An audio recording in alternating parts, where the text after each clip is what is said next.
And we are live, ladies and gentlemen. Ladies and gentlemen, welcome.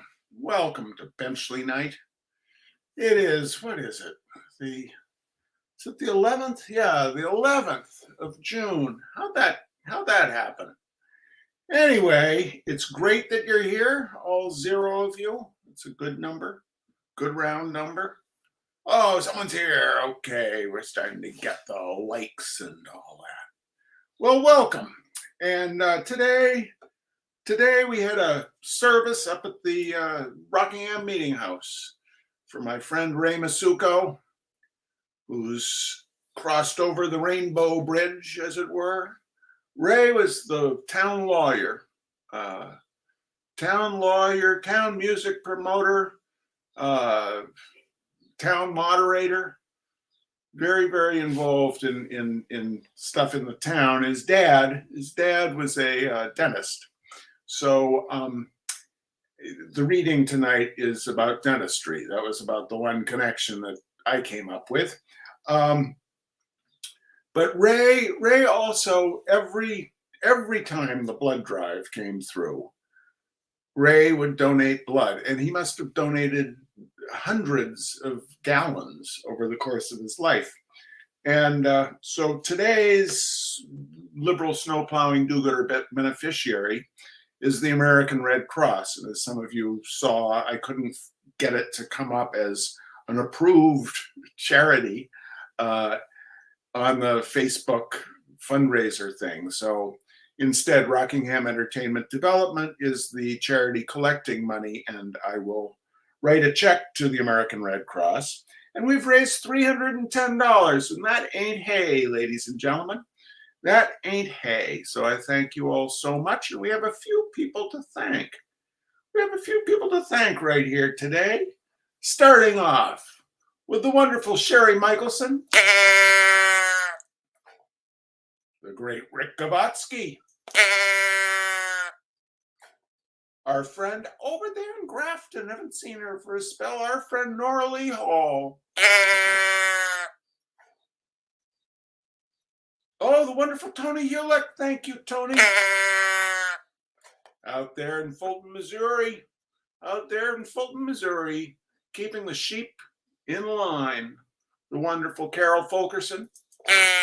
Oh. Yeah, the sheep, the unidentified ungulate was not very enthusiastic about Carol on that first go round, so we had to give a second one. That went much better. Out there in Omaha, Nebraska, at least I think he's back in Omaha, though he was out here very, very recently, but I'm sure he'll be out here again very soon. The excellent John Wilhelm. Come on. Yeah, there's a very definite anti-Midwestern bias going on here with the unidentified ungulate tonight. All right. Oh, in Bonneville, Massachusetts, where he's getting more mobile every day, ladies and gentlemen, more mobile every day. Our friend Gary Pierce and his wonderful wife, Aileen Cortez. Our good friend Melissa Berger. Thank you, Melissa.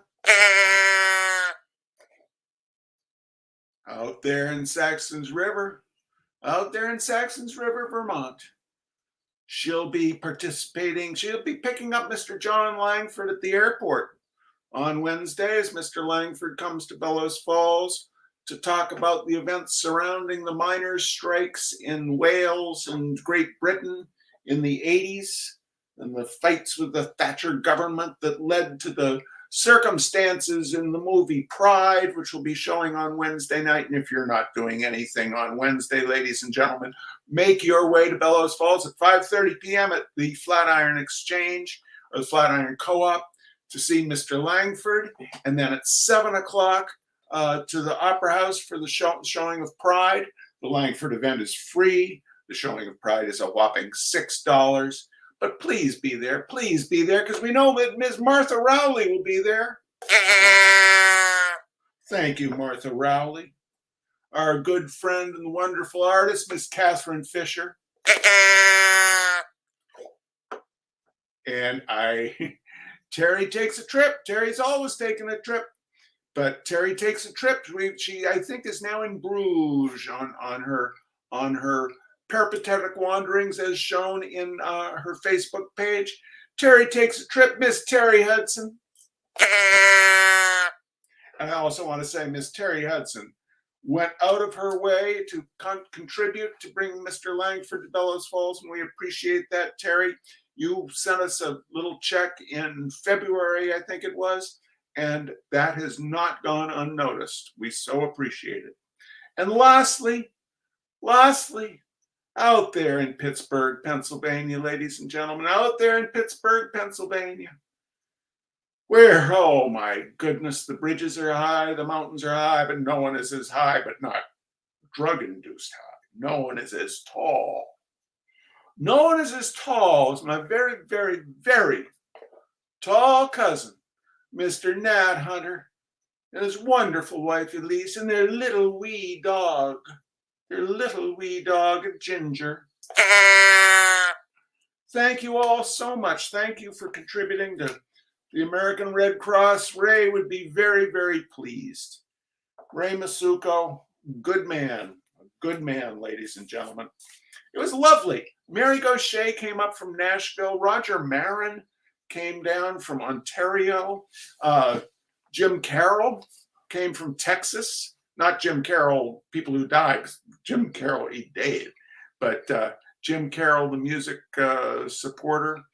People from all over. It was a wonderful, wonderful thing. All right. Tonight's Benchley reading. The Tooth, the Whole Tooth, and Nothing But the Tooth. Now, this is one of Mr. Dave Alvin's favorite Robert Benchley stories. Some well-known saying, it doesn't make much difference what, is proved by the fact that everyone likes to talk about his experience at the dentist's. For years and years, little articles like this have been written on the subject. Little jokes like some that I shall presently make have been made, and people in general have been telling each other just what emotions they experience when they crawl into the old red plush guillotine. They like to explain to each other how they feel when the dentist puts that buzzer thing against their bicuspids, and if sufficiently pressed, they will describe their sensations on mouthing a rubber dam. I'll tell you what I hate, they'll say with great relish, when he takes that little nut pick and begins to scrape. Ugh. Oh, I'll tell you what's worse than that, says a friend, not to be outdone. When he's poking around, careless-like, and strikes a nerve. Wow! And if there are more than two people at the experience meeting, everyone will chip in and tell what he or she considers to be the worst phase of the dentist's work. All present enjoying the narration hugely, and none so much as the narrator, who has suffered so. This sort of thing has been going on ever since the first mammoth gold tooth was hung out as a bait to folks in search of a good time. By the way, when did the present obnoxious system of dentistry begin?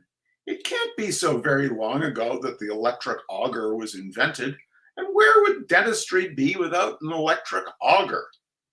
Yet you never hear of amalgam filling day or any other anniversary in the dental year.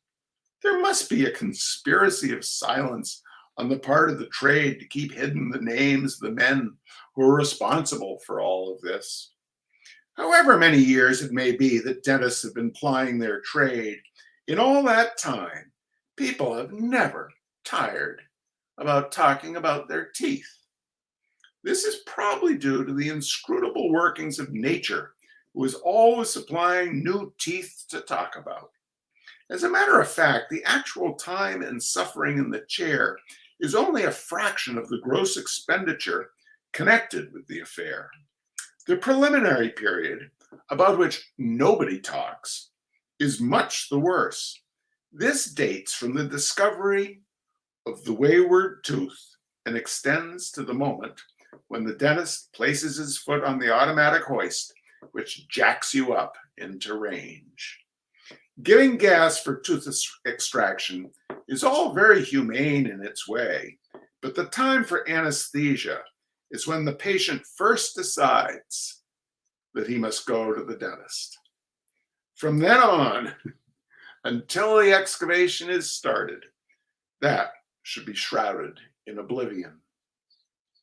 There is probably no moment more appalling than that in which the tongue, running idly over the teeth in a moment of carefree play, comes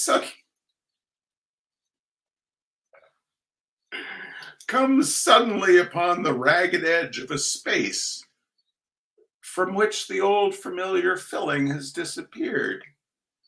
The world stops, and you look meditatively up to the center of the ceiling. Then quickly you draw your tongue away and try to laugh the affair off, saying to yourself, "Oh, stuff and nonsense, my good fellow. There is nothing the matter with your tooth. Your nerves are upset after a hard day's work. That is all." Having decided this to your satisfaction, you slyly, and with a poor attempt at being casual, slide the tongue back along the line of adjacent teeth, hoping against hope that it will reach the end without mishap. But there it is. There can be no doubt about it this time. The tooth simply has got to be filled by someone, and the only person who can fill it with anything permanent is a dentist.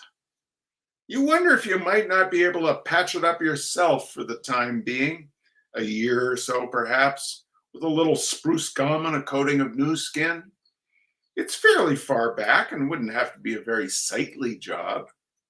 But this has an impracticable sound, even to you.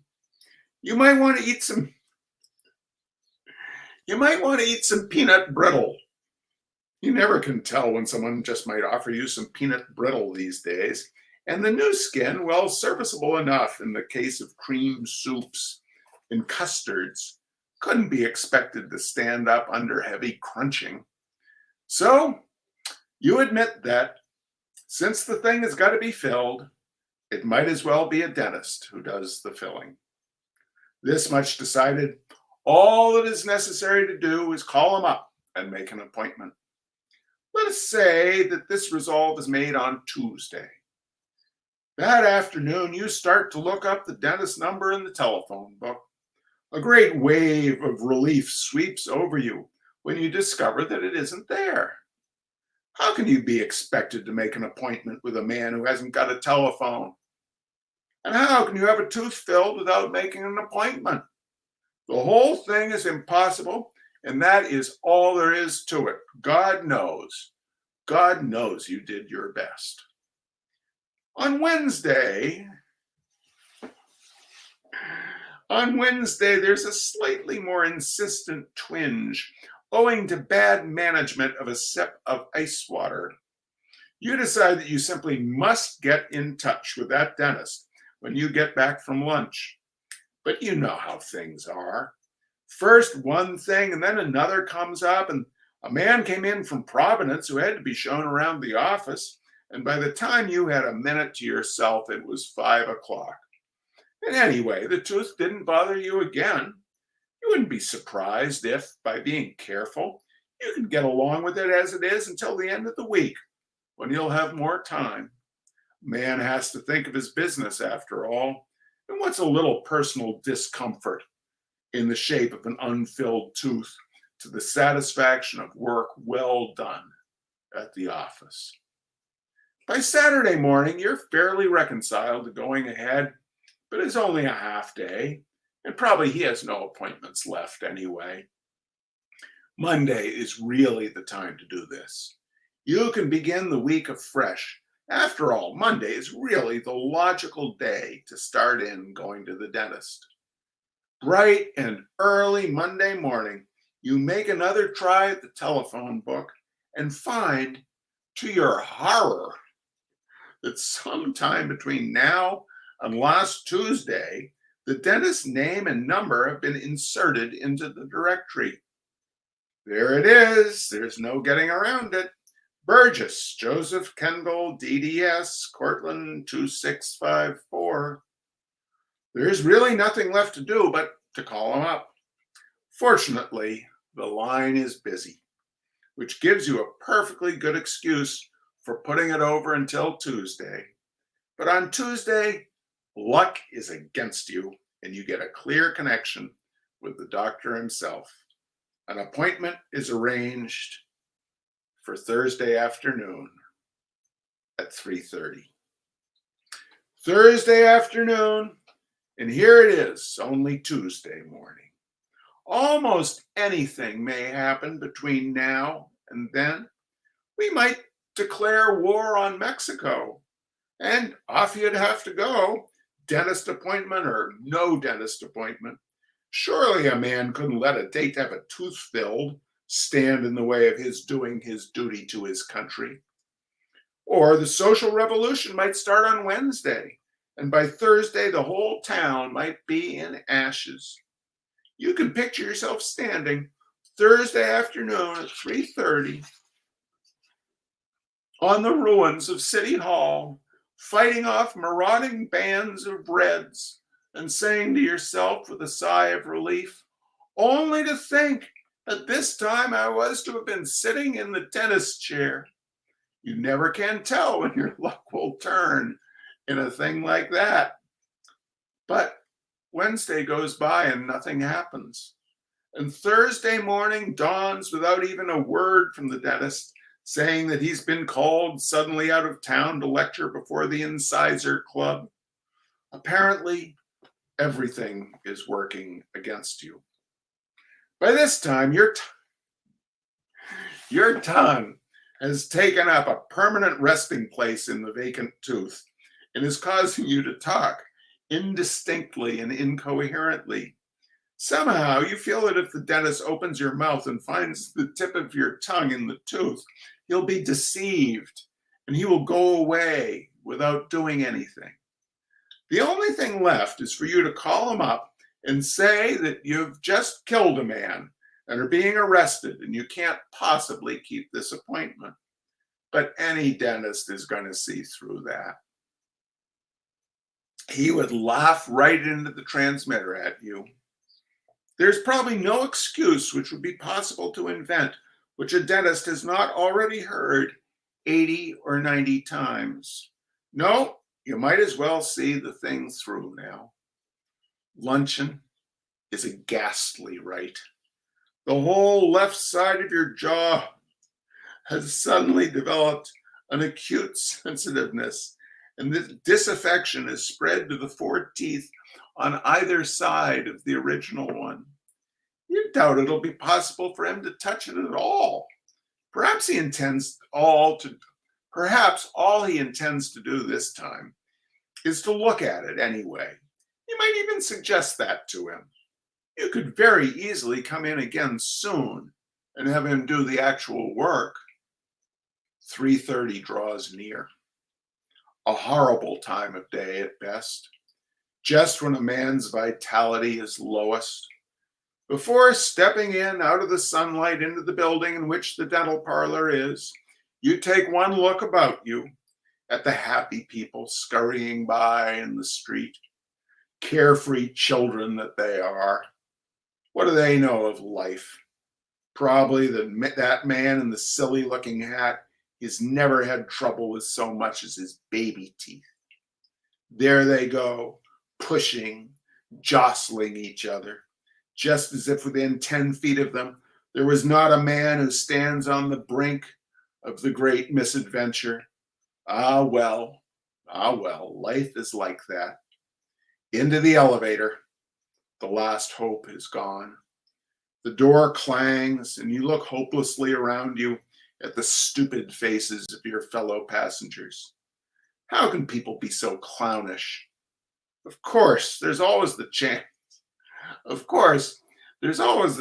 that the elevator will fall and you'll all be terribly hurt, but that's too much to expect. You dismiss it from your thoughts as too impractical, too visionary. Things don't work out as happily as that in real life. You feel a certain glow of heroic pride when you tell the operator the correct floor number. You might just as easily have told him a floor too high or a floor too low. And that would at least have caused delay. But after all, a man must prove himself a man, and the least you can do is to meet fate with an unflinching eye and give the correct floor number. Too often has the scene in the dentist's waiting room been described for me not to try to do it again. I'm sorry, I read that wrong. Too often has the scene in the dentist's waiting room been described for me to try to do it again. They're all alike. The antiseptic smell, the ominous hum from the operating rooms, the ancient digests, and the silent, sullen group of waiting patients, each trying to look unconcerned and cordially disliking everyone else in the room. All these have been sung by poets of far greater lyric powers than mine. Not that I really think that they are greater than mine, but that's the customary form of excuse for not writing something you haven't got the time or space to do. As a matter of fact, I think I could do it much better than it has ever been done before. I can only say that as you sit looking with unseeing eyes through a large book entitled The War in Pictures, you would gladly change places with the most lowly of God's creatures. It is inconceivable that there should be anyone worse off than you, unless perhaps it is some of the poor wretches who are waiting there with you. That one over in the armchair, nervously tearing to shreds a copy of the Dental Review and Practical Inlay Worker. She may have something frightful the trouble with her. She couldn't possibly look more worried. Perhaps it is very, very painful. This thought cheers you up considerably. What cowards women are in times like this. And then there comes the sound of voices from the next room. All right, doctor, and if it gives me any more pain, shall I call you up? You think that'll bleed much more? Saturday morning then, at 11. Goodbye, doctor.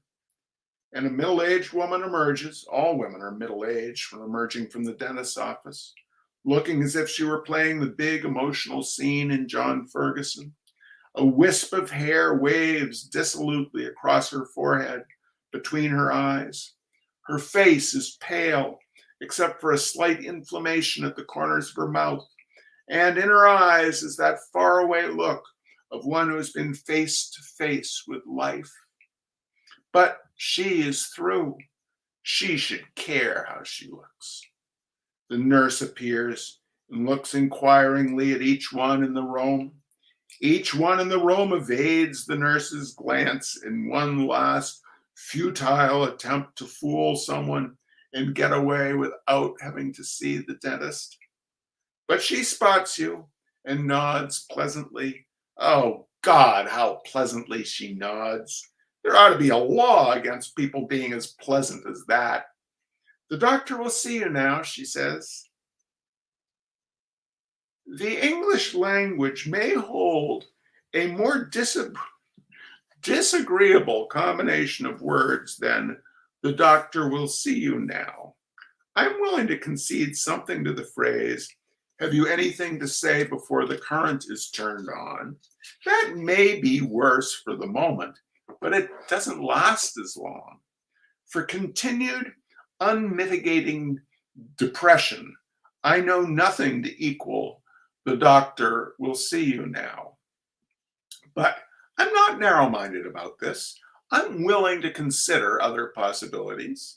Smiling feebly, you trip over the extended feet of the man next to you and stagger into the delivery room, where amidst a ghastly array of death masks of teeth, blue flames waving eerily from Bunsen burners, and the drowning sound of perpetually running water, which chokes and gurgles at intervals, You sink into the chair and you close your eyes.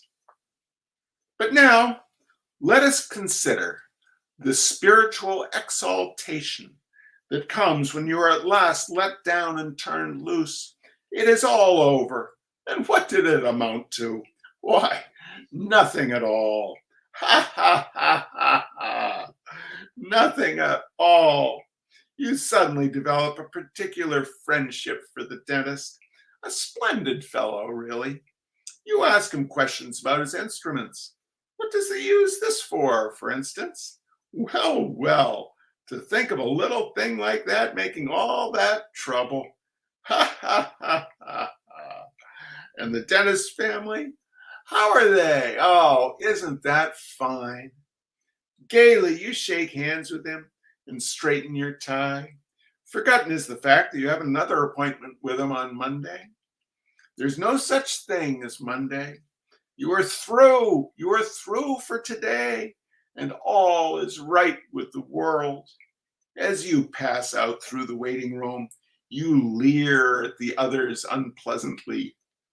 Those poor fishes. Why can't they take their medicine like grown people and not sit there moping as if they were going to be shot? Hi ho, here is the elevator man, a charming fellow. You wonder if he knows that you've just had a tooth filled. You feel tempted to tell him and to slap him on the back. You feel tempted to tell everyone out on the bright, cheery street. And what a wonderful street it is, too. All full of nice black snow and slush and water. After all, life is sweet.